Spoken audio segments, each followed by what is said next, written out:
భగవద్గీత సాంఖ్యయోగం.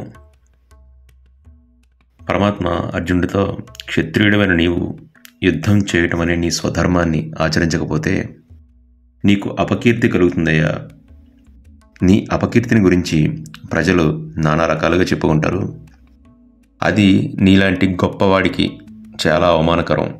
అంతేకాకుండా ఇంకా భయాద్రణాదుపరతం మంస్యంతే త్వం మహారథా ఏషాం చ త్వం బహుమతో భూత్వా యాస్యసి లాఘవం.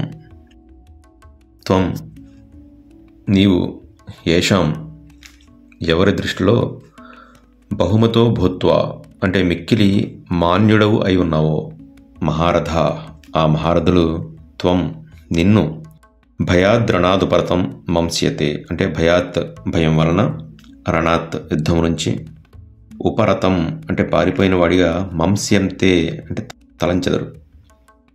దానివల్ల యస్యసి లాఘవం.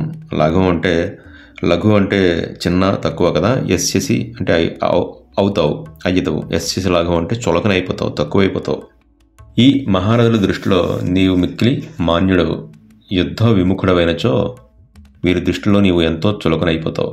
అంతేకాక నీవు పిరికివాడివై యుద్ధం నుండి పారిపోయినట్లుగా వీరు భావిస్తారు అని భావం. ఇక వివరణ చూద్దాం. భీష్మ, ద్రోణాదులు మొదలైన మహారథులు ఉన్నారు అక్కడ. ఆల్రెడీ అర్జున విషయాదేవంలో చెప్పుకున్నాం. అతిరథులు, మహారథులు, రథి, అర్ధరథుడు అంటే ఎవరు ఏంటి అనేది మళ్ళీ ఒకసారి చూద్దాం. 10,000 మంది రథికులతో ఒకేసారి పోరాడగలవాడు మహారథుడు. లెక్కింపనలవగానటువంటి వారితో అంటే నెంబర్ ఆఫ్ ఎంతైనా కానివ్వండి, ఇన్ఫినిట్, ఒకేసారి పోరాడగలిగేవాడు అతిరథుడు. అంటే ఒకేసారి ఎంతమందితో అయినా యుద్ధం చేయగల సమర్థుడు, వీరుడు అతిరథుడు. ఒక్క రథికునితో యుద్ధం చేయగలిగిన వాడు రథి. అంతకంటే తక్కువ పోరాడగలిగేవాడు అర్ధరథుడు. ఇక్కడ రథము అంటే పూర్తిగా ఆయుధాలు, వెపన్స్తో నింపబడి ఉన్నటువంటి ఒక పెద్ద యుద్ధ ట్యాంక్. ఈ కురుక్షేత్ర యుద్ధానికి ముందు కొద్ది రోజుల క్రితమే పాండవులు మత్స్యదేశంలో విరాటరాజు దగ్గర అజ్ఞాతవాసంలో ఉన్నారని తెలుసుకున్న కౌరవులు మత్స్యదేశ సంపదను కొలగట్టాలి. సంపద అంటే గో సంపద, ఆవులు. ఒకప్పుడు సొమ్ములు అంటే ఆవులనే సొమ్ములు అని కూడా పిలిచేవారు. ఆవులనే ఇచ్చిపుచ్చుకునేవారు ఈ ధనం రూపంలో. బ్రాహ్మణులకి దానాలు అవి ఇచ్చినప్పుడు ఆవులను ఇచ్చేవారు, ఎవరికైనా దానం ఇచ్చినా కానీ. కాబట్టి గో సంపద, ఆవులు చాలా ఎక్కువగా ఉండేవి. ఈ గో సంపదే దేశానికి ఒక ప్రముఖమైన సంపదగా ఉండేది. ఈ గో సంపదని కొల్లగొట్టాలి. అప్పుడు పాండవులు ఆ సంపదని కాపాడడానికి ప్రయత్నిస్తారు. సో ఈజీగా వాళ్ళని పట్టుకోవచ్చు, మళ్ళీ అరణ్యవాసాన్ని పంపొచ్చు అని ప్లాన్ చేసుకుని సుశర్మ అనేవాడు సైన్యంతో మత్స్యదేశం దక్షిణం వైపు దాడి చేసి దక్షిణాన ఉన్న ఆవులన్నింటినీ హస్తినాపురాన్ని తరలించే ప్రయత్నం చేస్తాడు. అప్పుడు విరాటరాజు, ధర్మరాజు, భీముడు, నకులు, సహదేవులందరూ దక్షిణ గోగ్రహణాన్ని అడ్డుకుని సుశర్మను పారద్రోడి ఆవులను రక్షిస్తారు. ఓవైపు ఈ యుద్ధం జరుగుతుండగా మత్స్యదేశం ఉత్తరం వైపు ఉన్న ఆవుల్ని, ఉత్తరం వైపు ఉన్న గో సంపదని కొట్టడానికి భీష్ముడు, ద్రోణుడు, కర్ణుడు, అశ్వత్థామ మొదలైన వీళ్ళందరినీ తీసుకుని దుర్యోధనుడు వస్తాడు. అప్పుడు అర్జునుడు ఒక్కడే వీళ్ళందరినీ చితకొడతాడు. అర్జునుడి ప్రతాపానికి తట్టుకోలేక వీళ్ళంతా పారిపోతారు. సో ఈ అనుభవం ఈ మహారథులందరికీ ఉంది కాబట్టి వాళ్ళ దృష్టిలో అర్జునుడు చాలా గొప్ప వీరుడు. అర్జునుడితో పెట్టుకుంటే మటాష్ అయిపోతాం అనే ఓ నమ్మకం ఉంది వాళ్ళకి. కానీ కౌరవులకి సపోర్ట్గా వేరే రాజులు కూడా వచ్చారు. ఇప్పుడు 11 అక్షౌహిణుల సైన్యంతో ఉన్నాం, పర్లేదులేని యుద్ధానికి వచ్చారు వీళ్ళంతా, ఈ కురుక్షేత్ర యుద్ధానికి. ఇప్పుడు అర్జునుడు వాళ్ళ మీద జాలితో యుద్ధం చేయకపోయినా వాళ్ళు ఏమంటారు, అప్పుడంటే ఏదో కొద్దిమంది మాత్రమే కాబట్టి మమ్మల్ని కొట్టేశాడు, ఇప్పుడు ఎంతమంది ఉన్నాం, మమ్మల్ని చూసి భయపడ్డాడు అందుకే పారిపోయాడు అంటూ చులకనగా మాట్లాడతారు. అంటే పోరాడే సామర్థ్యం ఉన్నవాడు పోరాడవలసిన సమయం వచ్చినప్పుడు పోనీలేని వదిలేయకూడదు. అలా ఊరుకుంటే వీడికి గొడవలు ఎందుకు లేని సైలెంట్గా ఉన్నాడు అని అనుకోరు కదా. మాకు భయపడి మూసుకొని కూర్చున్నాడు అని ఫీల్ అవుతారు.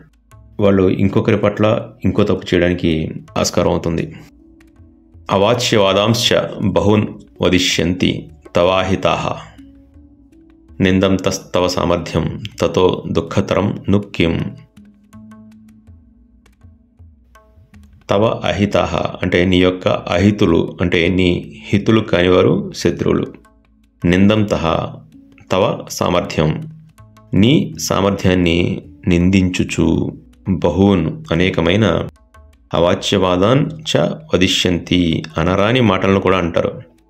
తతో దుఃఖతరం ను కిం, అంతకంటే దుఃఖతరమైనది ఇంకేముంటుంది. అంటే వీళ్ళందరి దృష్టిలో నువ్వు చులకనైపోతావు. నీ శక్తి సామర్థ్యాల గురించి నీ శత్రువులు చాలా చీప్గా మాట్లాడతారు, అనరాని మాటలని అంటారు. వీరుడమైన నీకు ఇదంతా చాలా అవమానకరం కదా, ఎందుకంటే బాధాకరమైన విషయం ఇంకేముంటుంది చెప్పు అంటూ భగవానుడు అర్జునుడితో తను యుద్ధం చేయకపోతే కలిగే హాని గురించి చెప్పి, యుద్ధం చేయడం వల్ల కలిగే లాభాలేంటి, జరిగే మంచి ఏంటి అనేది ఇలా చెప్తున్నారు. హతోవా ప్రాప్యసే స్వర్గం జిత్వా వా భోక్ష్యసే మహీం తస్మాదుత్తిష్ట కౌంతేయ యుద్ధాయ కృతనిశ్చయ. హతోవా ప్రాప్యసే స్వర్గం అంటే యుద్ధంలో హతుడయ్యేవా, యుద్ధంలో చనిపోయేవా, వీర స్వర్గం లభిస్తుంది. జిత్వా వా భోక్ష్యసే మహీం, యుద్ధంలో గెలిచావా భూమండలం అంతా నీ రాజ్యం అవుతుంది, చక్కగా రాజ్యాన్ని అనుభవిస్తావు. తస్మాత్ ఉత్తిష్ట కౌంతేయ, కాబట్టి లే అర్జున, ఎలా లేవాలి? యుద్ధాయ కృత నిశ్చయ, యుద్ధానికి కృత నిశ్చయుడివై లేము, యుద్ధం చేయాలని డిసైడ్ అయ్యి లే అంటున్నారు పరమాత్మ. దీన్నే Swami Vivekananda arise awake and stop not till the goal is reached అన్నారు. మొదట అర్జునుడు అడిగారు కదా పరమాత్మని, నేను యుద్ధం చేస్తే మంచిదా చేయకపోతే మంచిదా, మేము గెలుస్తామా లేక వాళ్ళు గెలుస్తారా, నాకేం అర్థం కావట్లేదు, యుద్ధం చేయాలో వద్దో, నేను ఏ నిర్ణయానికి రాలేకపోతున్నాను, నీ శిష్యుడను కృష్ణ, నేనేం చేయాలో నువ్వే చెప్పు అన్నారు కదా. సో పరమాత్మ ఆన్సర్ ఇదన్నమాట. యుద్ధంలో చచ్చేవా వీర మరణం, సో వీర స్వర్గాన్ని చేరుకుంటావు. గెలిచావా రాజ్య భోగాలు అనుభవిస్తావు. అలా కాదని యుద్ధం చేయకుండా వెళ్ళిపోతే మాత్రం స్వధర్మాన్ని విడిచిపెట్టిన వాడు అవుతావు, నీ శత్రువుల దృష్టిలో చులకనవుతావు, నిన్ను పిరికివానిలా చూస్తారు, అందరూ నీ గురించి చాలా అవమానకరంగా మాట్లాడతారు. ఆ అవమానం కంటే యుద్ధం చేయటం మేలు, విజయము వీరస్వర్గము ఏదో ఒకటి దక్కుతుంది. సో యుద్ధం చేయడానికి డిసైడ్ అయ్యి లే. ఇక్కడ మనం అర్థం చేసుకోవాల్సింది ఏంటంటే, ఏదైనా ప్రాబ్లం వచ్చినప్పుడు ఆ సమస్యని ఎదుర్కొంటే మనకేదైనా ఇబ్బంది కలుగుతుందేమో అని దూరం పోకుండా ధైర్యంగా నిలబడి పోరాడాలి. గెలుస్తామా ఓడతామా అనేది తర్వాత విషయం. సుఖే దుఃఖే సమే కృత్వా లాభాలాభౌ జయాజయౌ తతో యుద్ధాయ యుజ్యస్వ నైవం పాపమవాప్స్యసి. జయాపజయాలను, లాభ నష్టాలను, సుఖదుఖాలను సమానంగా భావించి యుద్ధ సన్నద్ధుడవు కమ్ము, అప్పుడు నీకు పాపంలో అంటనే అంటావు. మొదట అర్జునుడు భయపడ్డాడు కదా, వీళ్ళందరినీ చంపితే నేను కులనాశనం చేసిన పాపం నాకు అంటుతుందేమో అని, అదొకటి. అండ్ పరమాత్మ కూడా అన్నారు, నువ్వు నీ స్వధర్మాన్ని విడిచిపెడితే పాపం చేసిన వాడు అవుతావు అని. ఇప్పుడు జయాపజయాలు, లాభ నష్టాలు, సుఖదుఖాలు సమానమని భావించి యుద్ధం చెయ్యి, తద్వారా నీకే పాపము కలగదు అని అర్జునుడికి ధైర్యం చెప్తూ పరమాత్మ, ఏషా తే అభిహిత సాంఖ్యే బుద్ధిర్యోగే త్విమాం శృణు బుద్ధ్యా యుక్తో యయి పార్థ కర్మబంధం ప్రహస్యసి అంటున్నారు. అంటే ఓ పార్థ, ఈ సమత్వ బుద్ధిని, సుఖదుఖాలను, జయాపజయాలను, లాభ నష్టాలను అన్నింటినీ సమానంగా భావించి యుద్ధం చేయాలనే ఈ సమత్వ బుద్ధిని ఇంతవరకు నీకు జ్ఞానయోగ దృష్టితో తెలిపాను. ఇప్పుడు దాన్నే కర్మయోగ దృక్పథంతో వివరిస్తాను, విని దాన్ని ఆకళింప చేసుకుని, అంటే అర్థం చేసుకుని, స్వీకరించి, అంటే ఓన్ చేసుకుని ఆచరించినట్లయితే కర్మబంధముల నుండి నీవు విముక్తుడవయ్యేదవు అని అంటున్నారు కృష్ణ పరమాత్మ.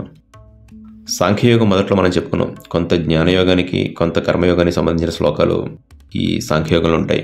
జ్ఞానయోగ ప్రధానంగా గల శ్లోకాలు మొదట ఉండడం వల్ల దీన్ని సాంఖ్యయోగం అని పేరు పెట్టారు ఈ అధ్యాయానికి. సాంఖ్యం అంటే జ్ఞానం.